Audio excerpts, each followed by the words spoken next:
Welcome to the fiscal year 2017 STOP grant program. I'm hoping if you're on this webinar or watching this webinar, that means you'll be applying for some funding. My name is Mary Wills, and I am the Federal Aid Administrator for the STOP grant program here at the Crime Commission.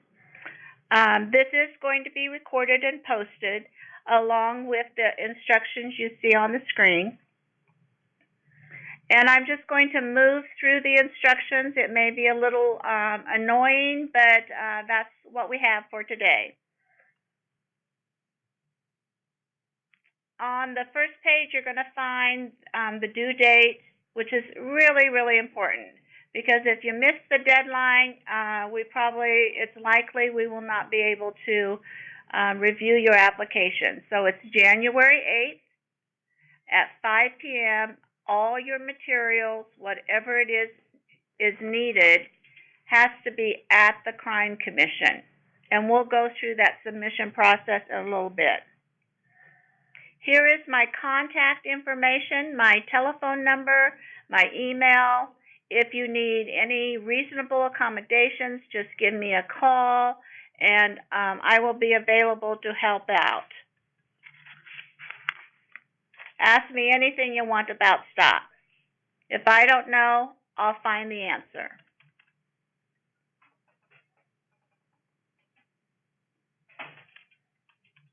Okay. Quick overview. I'm not going to go into the details about STOP. If you are applying for funding, I strongly encourage you to read through all of the instructions. I would also suggest if you are a new applicant, there's some resources that you can find on the Crime Commission website, which is listed right here. And on that website, there are training materials, and of course, throughout the solicitation, you will find resource links. Let's talk a little bit about the money. We have $1,151,408 available to be distributed, and we will distribute 100% of that. STOP has mandated categories. So under law enforcement, 25%. Prosecution is also 25%. The courts will be receiving 5%. Victim services is 30% of our amount. Of victim services, 10% will go to culturally specific services. And then we have a discretionary pot of money that can fund any of those categories. The other thing that we see in discretionary funding is going to be battery intervention programs. And the more I'm learning about STOP, this is something that came up yesterday. Our prevention and education dollars should be coming out of our discretionary funds. And so as you can see, prevention and education is $63,967. So that would be coming out of the $172,711. So we don't get a lot of wiggle room. So if you are applying for prevention and education dollars, just know that that's going to be somewhat competitive. The sexual assault services, the $255,868 is going to come out of either law enforcement, prosecution, courts, or victim services. It has to come out of at least two of the categories. And it does have some strings attached because it has to be considered meaningful. So in your applications, you will want to spend time describing exactly what are those sexual assault services and how have you decided that they are meaningful to serving victims.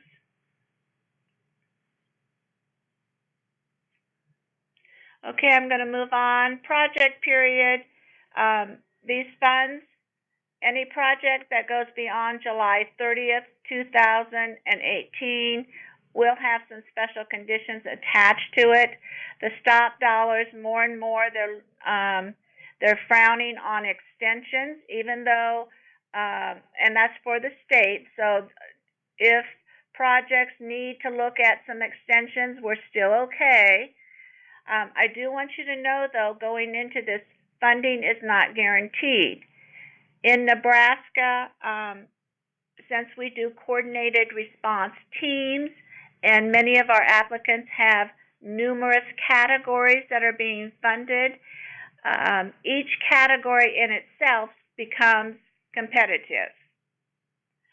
So you may, let's say you submit for law enforcement, and maybe in that area the competition isn't as great.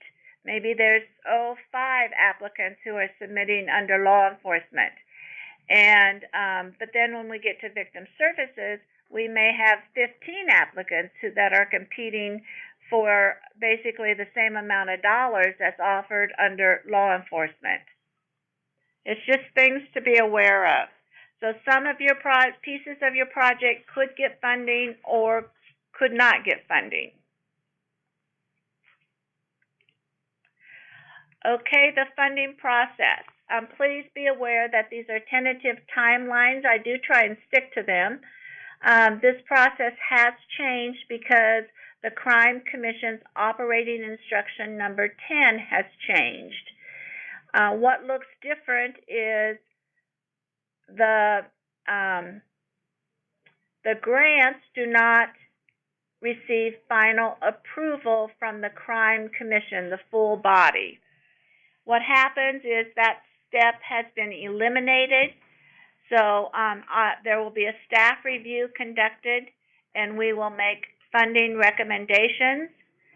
Those recommendations will be forwarded to the Crime Commission Grant Review Committee.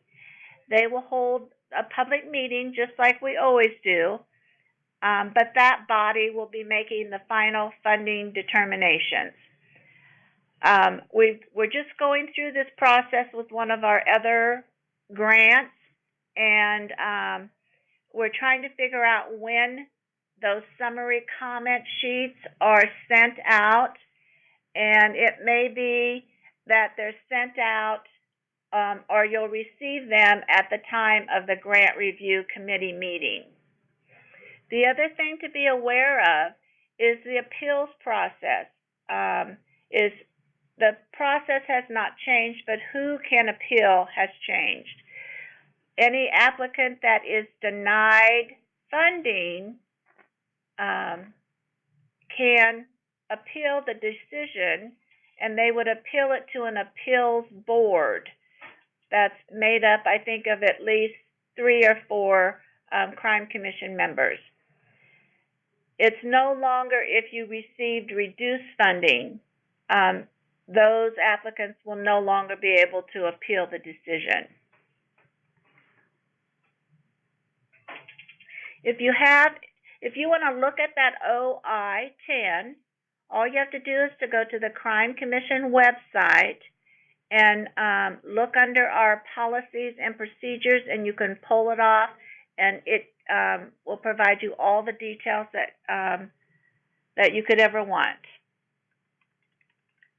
Submission. Okay, this year the individual who's going to get all of your email information is Marcella Johnson.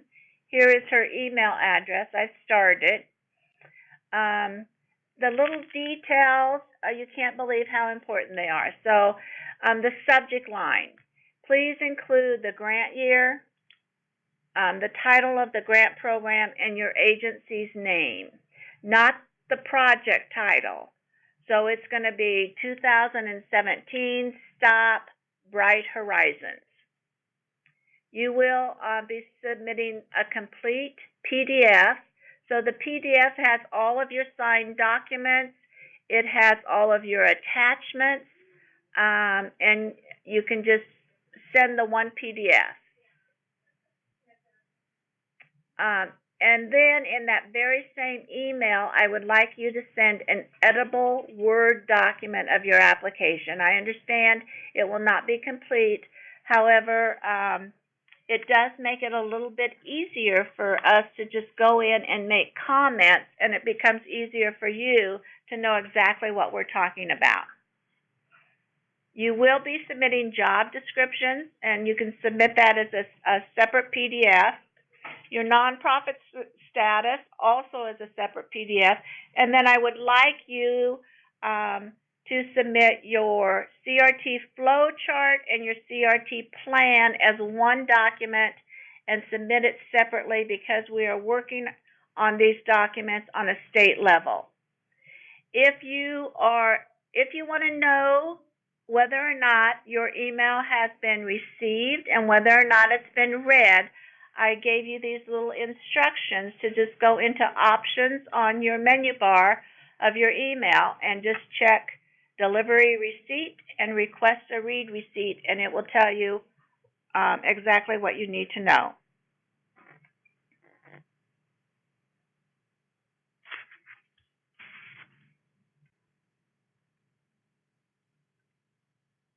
Okay, under technical assistance, the other thing that's available is there's those 3 pre-recorded videos and their PowerPoint presentations from last year. I just wanted to mention those because this webinar, I'm really looking at what's new, what's different, what do we need to know from last year.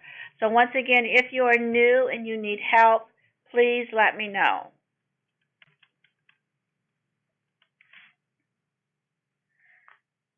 To be eligible for these funds, you have to be a state or local unit of government or an Indian tribal government, nonprofit, non-governmental victim service provider, have a 501c3 status. And it's not just that the lead agency has to be eligible. If you are doing any partnering with agencies where you're going to pass down funds and they're going to be considered a sub-award, those partner agencies also have to meet the eligibility requirements, and you as a lead agency would want to make sure that you have that documentation on file.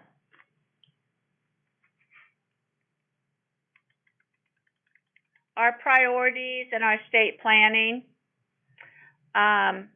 Under the STOP grant program, just a reminder, we're still looking at these 2 outcomes: increased victim safety and increased offender accountability.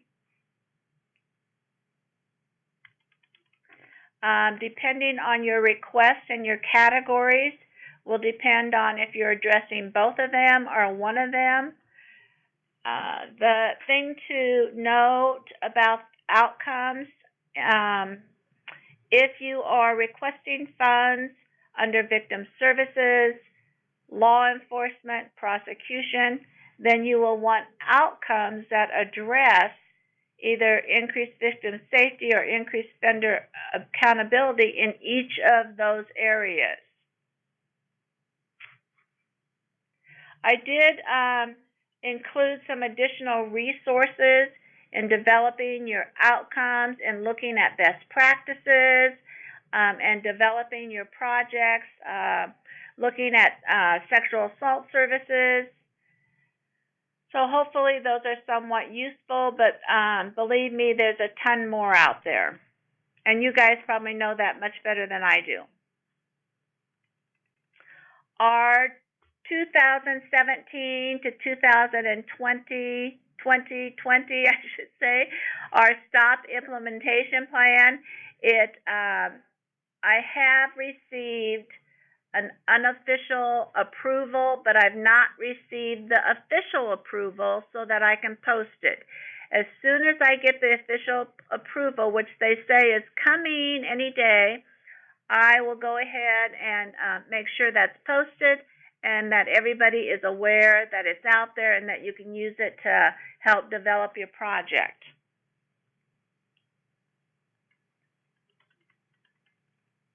The 20 purpose areas for STOP. STOP has 20 purpose areas. They are all considered a priority. During our last state plan, we went ahead and looked at the priorities and came up with 5 that we identified as higher priorities. What's important to understand about this is even though we set these higher priorities, we still have the mandated categories. So no matter what, if we're still going to fund in the mandated categories. However, if you look at the top 5, here they are. It talks about training law enforcement officers and judges and other personnel and prosecutors. And it talks about develop and train or expand units of law enforcement, judges, other personnel, and prosecutors. It talks about developing and implementing more effective police, court, and prosecution policies. Number 4, develop and enlarge or strengthen victim services and legal assistance programs. Develop and strengthen policies, protocols, best practices, and training for law enforcement and prosecutors. So as you can see, I don't think it's just me that notices it talks a lot about training law enforcement and judges and prosecutors.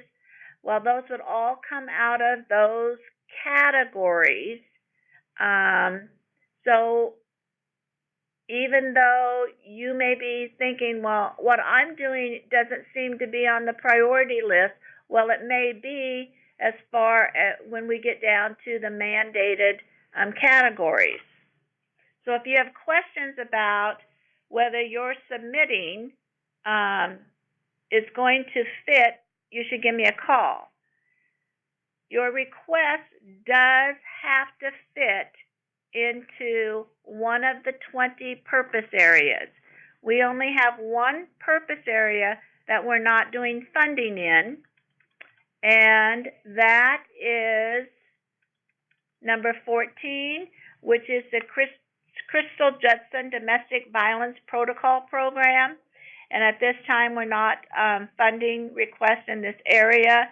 It involves the training of law enforcement, and it has certain training guidelines that go with it. And so Nebraska does not choose or elect to do that purpose area.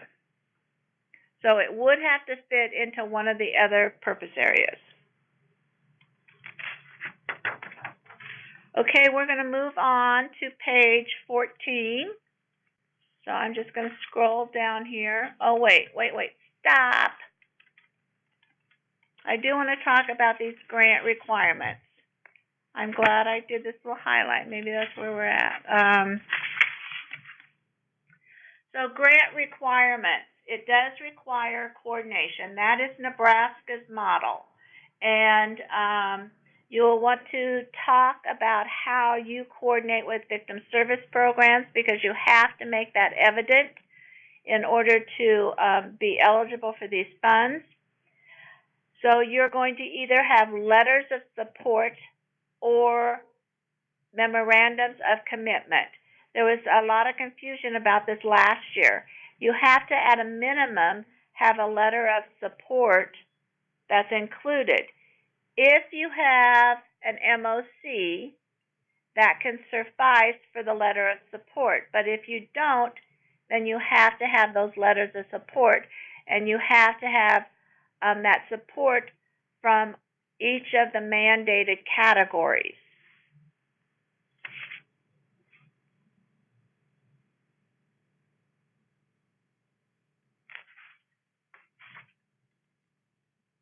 This is new this year.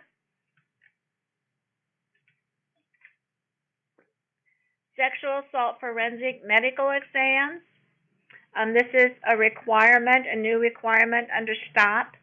So recipients, and that includes partner agencies or subawards of STOP funding, are required to coordinate with their service area healthcare providers to ensure that victims of sexual assault are aware of the availability of forensic medical exams at no cost to the victim.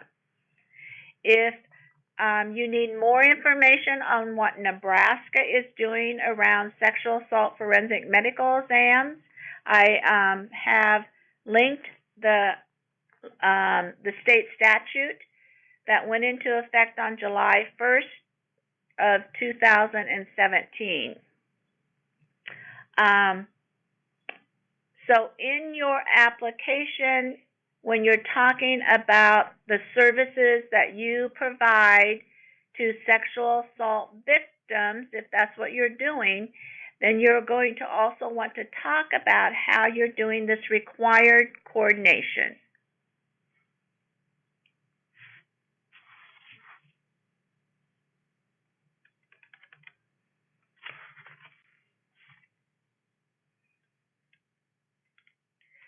As you move through here, here's all the requirements. If you are new at this, you're going to want to read these thoroughly. I am going to be sending out some frequently asked questions that are coming from the federal level, the Office of Violence Against Women. I just saw one yesterday on confidentiality, and I'd like to share that one. They have another one on the overall STOP program. It's more written for administrators. However, you might find it useful. So I might as well share it. Allowable uses of funds. Again, Nebraska is doing a coordinated response team model. And coordinated response teams also include sexual assault response teams. We are accepting one application from a community for a CRT or a SART. You can do multiple teams. You can do across numerous counties, but it should be a coordinated effort, and we would like it in one application. Along those lines, I just want to mention again, there is a flow chart where you will outline the response. And I know it's I think originally it was a criminal justice system response that you were outlining. I like to look at it as if I am a victim and I enter or I access, how do I access services? Where do I begin? And kind of walks me through. So the flow chart will walk me through, and then it will explain the response to what happens with the offender. They're arrested, they end up in jail, what goes on. Your flow chart for your coordinated response team is going to look somewhat different than it is for your sexual assault response team. It's not significantly different, but it's still different. The same thing goes for those plans. And once again, I'd like those. You can put those all in one document and under one PDF. Okay, now we get to go to page 14.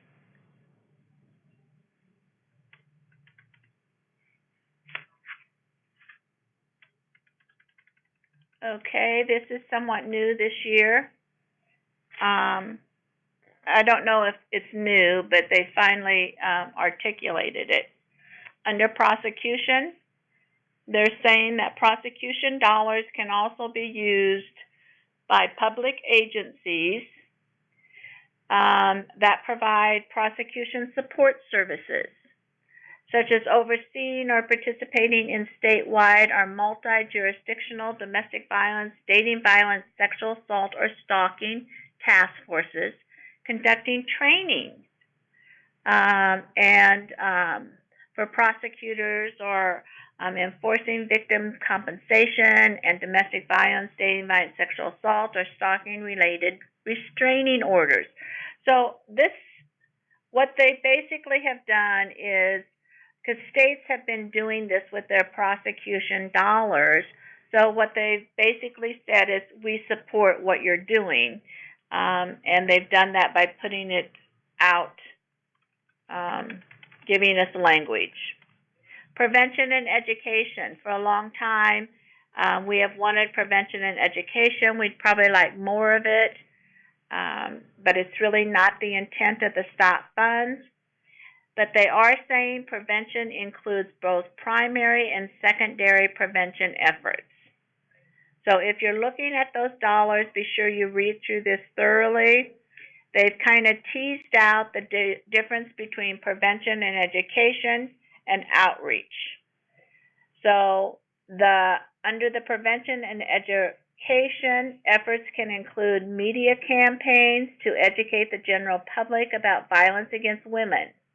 However, outreach is more those activities that they're allowable outreach initiatives are those that have activities linked to a specific set of services with the goal to increase awareness about services so that victims know where they can go for assistance and help.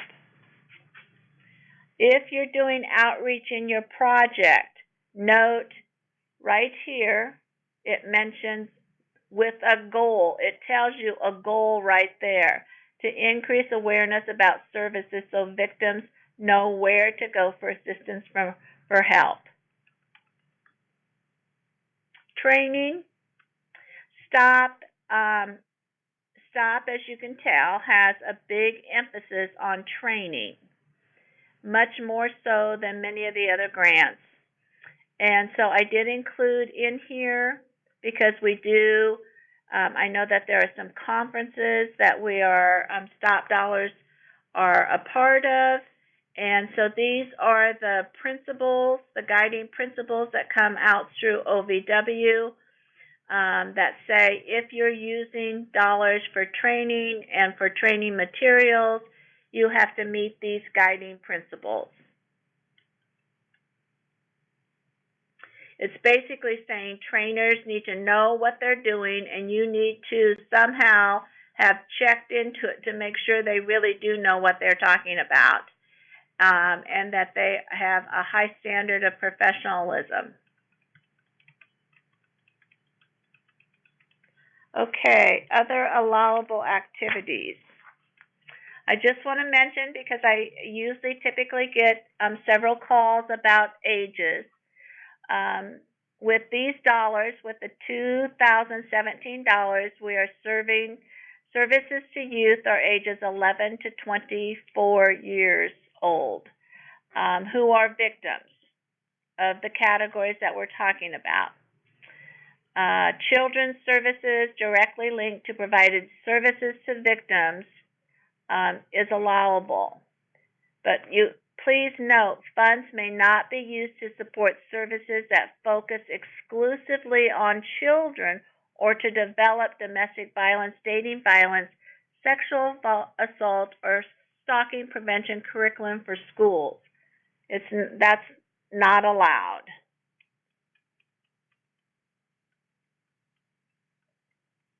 Okay, indirect cost, it looks a little bit different this year, not much. I really came to the realization that there's only two options for indirect costs. You either have a federally approved indirect cost rate, and if you have a federally approved indirect cost rate, you're going to submit copies of your documents that you get that shows that you have that, and they need to be current. If they're pending, if they're inactive, I can certainly process your award. However, you won't be able to apply it until you can provide us with documentation of a current federally approved indirect cost rate. Your other option is the 10% de minimis rate. You can only use this if you have never had a federally approved indirect cost rate. Your costs have to be consistently charged as either indirect or direct. You can't do both. You have to also consistently apply the 10% across your funding sources, which is a little bit different than the federally approved indirect cost rate. There are some, for example, universities usually have a very high indirect cost rate.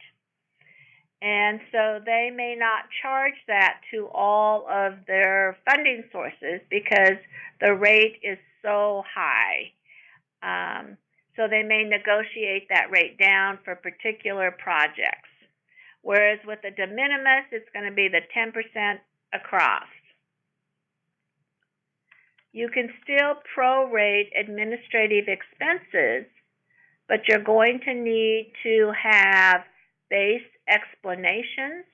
You're going to have to come up with how it's allowable, how it's allocable, necessary, reasonable. You're going to have to provide within your job descriptions how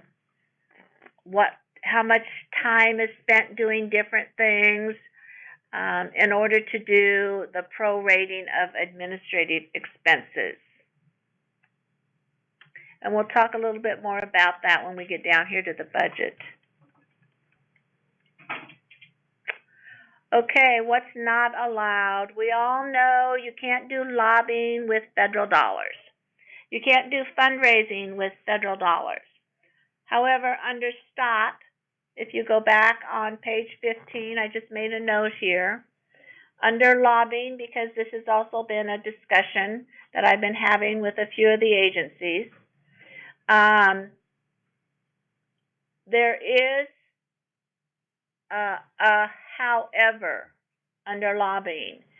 Collaborating with or providing information to federal, state, local, tribal, and territorial public officials and agencies for the purpose to develop and implement policies and to develop and promote legislation or model codes designed to reduce or eliminate domestic violence, dating violence, sexual assault, and stalking is allowable.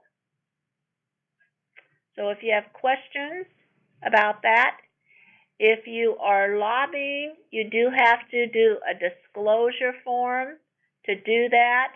I don't know of any of us. It's usually within the scope. And remember, this is under STOP. This is under VAWA. So if you have other dollars coming from the feds, this does not necessarily apply. So I don't want to lead you to believe that it's okay under all funding sources.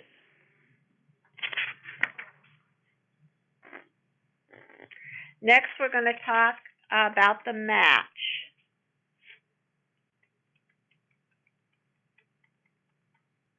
Okay.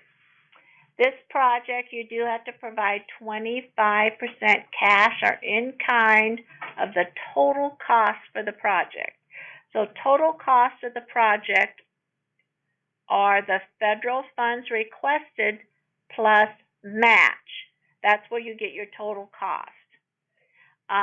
All categories have to provide match except for funds used by nonprofit, non-governmental victim services programs to provide services to victims. It's okay if you still want to voluntarily provide a match, but I want to be very clear that it is not required for those victim service programs that are nonprofit, non-governmental. All other pieces do have to be matched.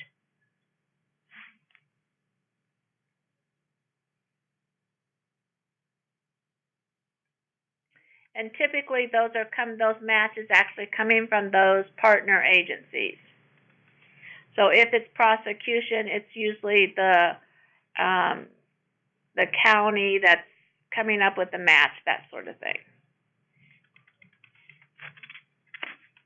Okay, the value of volunteers. If there's some way that you can use volunteers as in-kind, we have adjusted it for professional equivalent position rate. It's been moved up from $15 an hour to $22.25. Volunteers in that category are having specialized training. I think about advocates are individuals volunteer advocates who are answering crisis lines and are helping victims that way. So if there's a specialized training, then you can move their time up.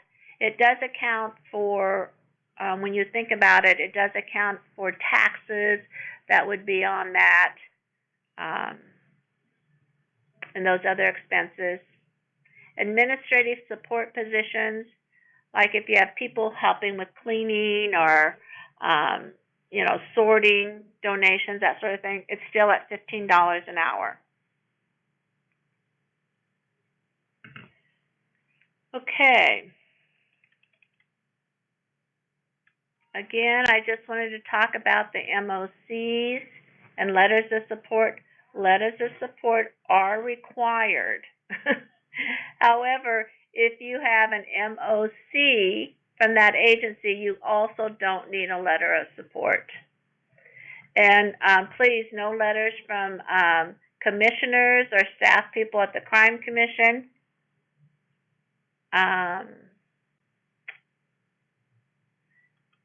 And victim service, you do need letters from victim service providers.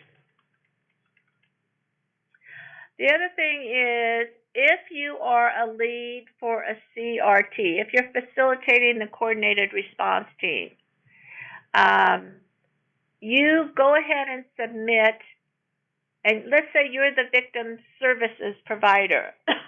Go ahead and submit your agency's MOC as part of the group of MOCs, and indicate that you represent victim services.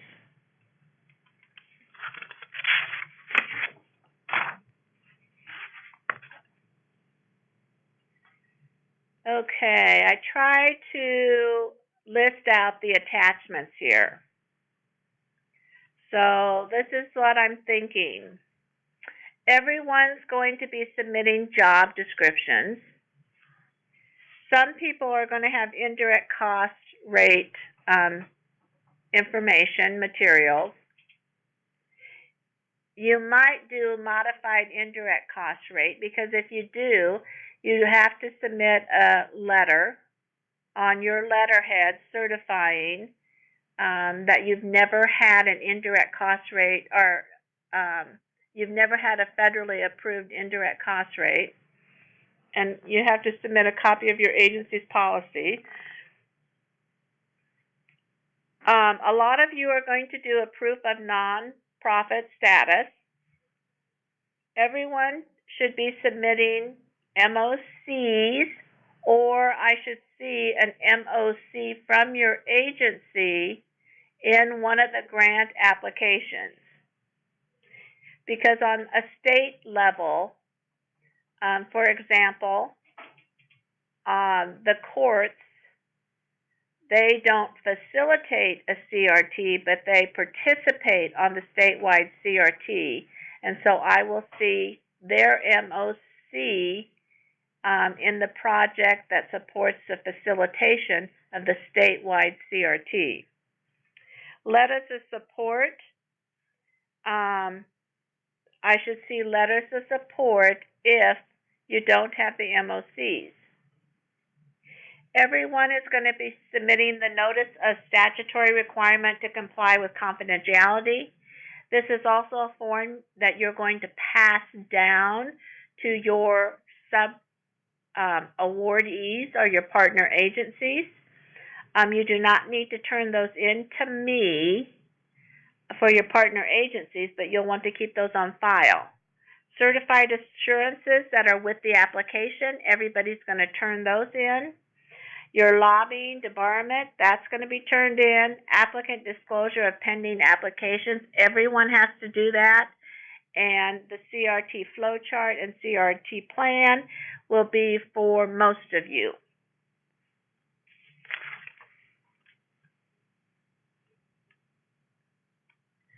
Okay, the allocation summary chart. Each of your budget line items or budget pages has a allocation chart. And this has to do with all of the categories. This has become really important. And having it correct up front seems to be pretty critical to the job that I'm doing. It kind of will take it gives me all the puzzle pieces to look at where is everybody requesting funds, where do we have options for moving things around. So I provided you with an example here, but then I took it one step further, so call me a little, I did a little overkill here. So I went ahead and did this so that you can kind of see. This is an agency, and I know this is the case for Lancaster County. You know, they have, like they're submitting under law enforcement 2 different agencies. One is a county and one is for the city. And so we need to have those separated out. And you can add rows if you need to. Just make it very clear for tracking purposes. The total requested amount here, you can see it's highlighted. That will match the amount, the federal amount requested on your budget summary sheet.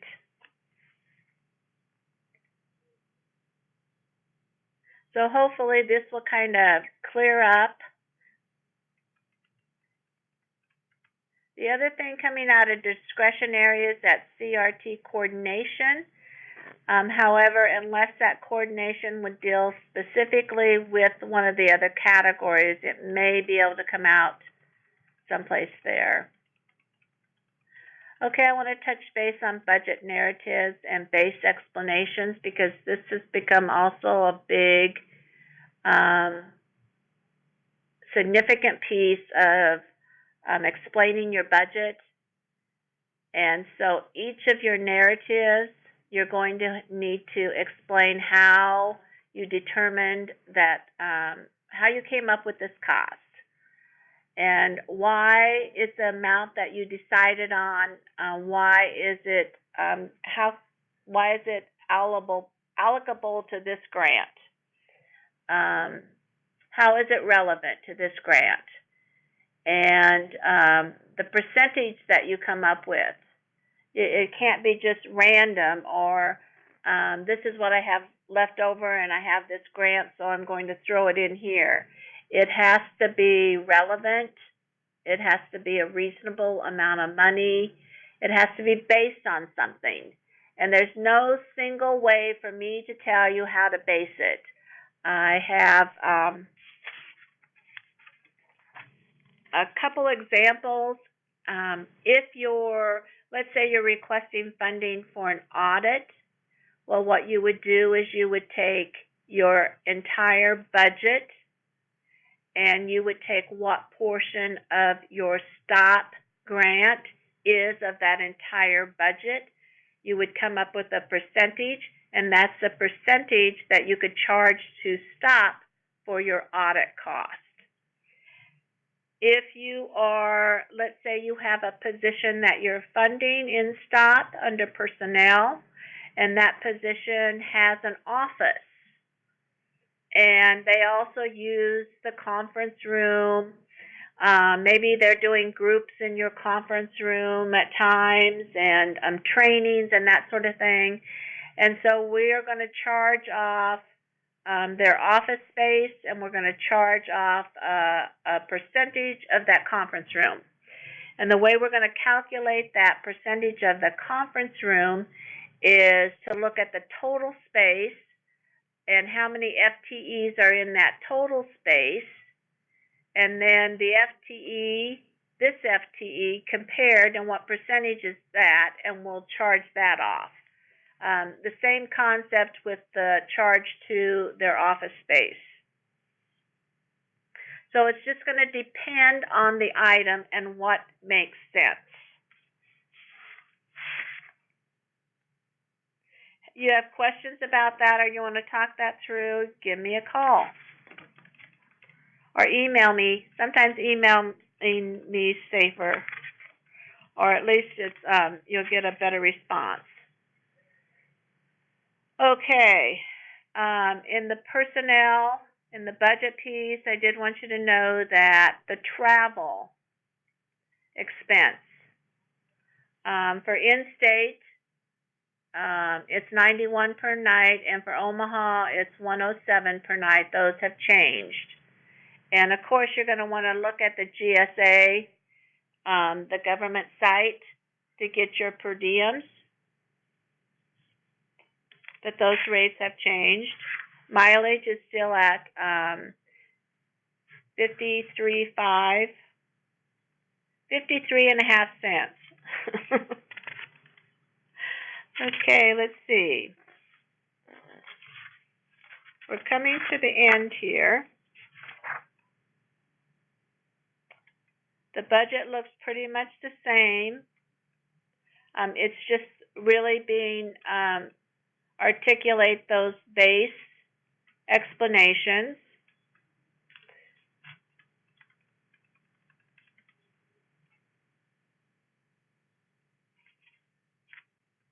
Let's see, let's go down here to page 33.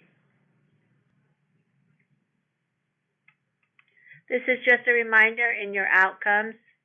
Once again, increased victim safety, increased offender accountability. I know this is annoying.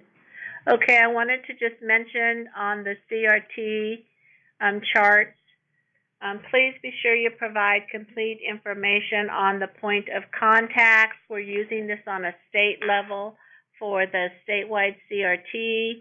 We're also, we've provided a couple technical assistance visits on CRTs, and so this is really useful information. I would like to, at some point, to be able to actually post the CRT information to our website so that other people can access it. You can look at other communities' plans. We're a ways from doing that, but that would be the goal. The last thing here is I just wanted to re-mention the acknowledgement of the statutory requirement to comply with the confidentiality and privacy provision under Violence Against Women Act. And there is a form for you to sign and submit, and it does affect anybody in your project that's getting funding, any agency. Okay, that is what I have for the webinar today. I'm going to go ahead and stop the recording, and I'm going to unmute the phone, and we can go from there, okay?